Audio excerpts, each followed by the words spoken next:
Okay guys, so we have our test subject here now. So I'm gonna talk to you guys about how I would shoot senior portraits. So you ready for this? Our first step is to get in here and take just a few test shots to make sure that we're okay on lighting. So of course, I have to step back behind my lighting setup. I'll be right back.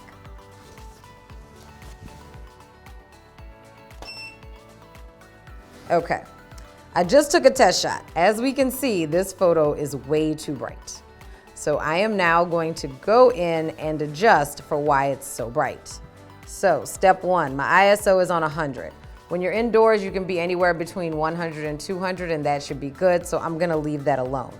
My real problem here is probably either between these numbers or perhaps my lighting is too close to my subject. So I'm gonna go here. In order to make these darker, I'm going to widen my depth of field, meaning that I will go up from an 8 to, let's say, a 10. And then in here, that's the farthest up that can go. So I'm gonna try this again. I still think that the lights are just a little too close to the subject for my liking, so I'm gonna move them back and then we should be good to go. And there it is. Our subject is well lit. The green screen is the correct color for chroma key green screen removal. And now we can start the fun part. This is an 18-year-old. They might be a 16 or 17-year-old. They are probably not necessarily the most comfortable in front of a camera, no matter how many selfies they might take every day. Your job, or our job, I'll say, is to make this person comfortable. We don't want the standard yearbook smile. We are going for lifestyle senior photography, which means that we want to get some personality. Preferably, they'd have some props here to go over what it is that they do, but at the very least, you're going to want to make them comfortable. Other items to remember is that you're gonna wanna get them to move around. Remember, in the end of this, we have to be able to sell portraits. We can't sell 50 portraits that look the same. So I'm gonna move around. I'm gonna get my senior here to sit down, stand up, turn different ways.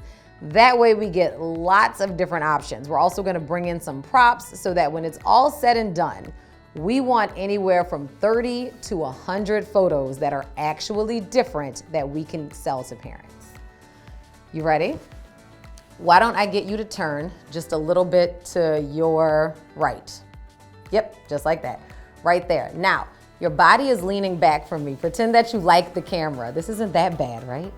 Come up just a little with your body, right there, perfect. Now I'm gonna take a shot, you ready? Oh, come on, that's the fakest smile ever. We can do better than that. Awesome, thank you. Looking good, one more there. Perfect.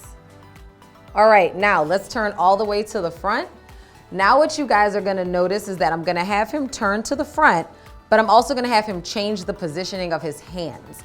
Before we had them down here, but we're gonna make this a completely different shot by moving that a little bit. Why don't we see you with your arms folded? Let's see that. There you go, comfortable, perfect. Now let's bring your feet just a little bit wider apart, right there, and give me a serious face now. Awesome. Now, turn your face just slightly this way for me and give me a big smile there. Bigger, I still don't believe you. Awesome. All right, let's get your hands in your pockets now. Just like that, perfect. You can actually turn your torso only slightly that way, just like that. Now, turn your face back to me, right there, and give me a big smile. There you go, awesome. All right guys, so just there, I've gotten 4 different shots that we can possibly use. We're also gonna have variety from being able to change out the background. So with that, you really can't go wrong. Remember, the more that we're able to get them to smile and laugh and get into it, as well as utilize our senior props that are in the studio, the more they're gonna love their pictures. And that's exactly what we want.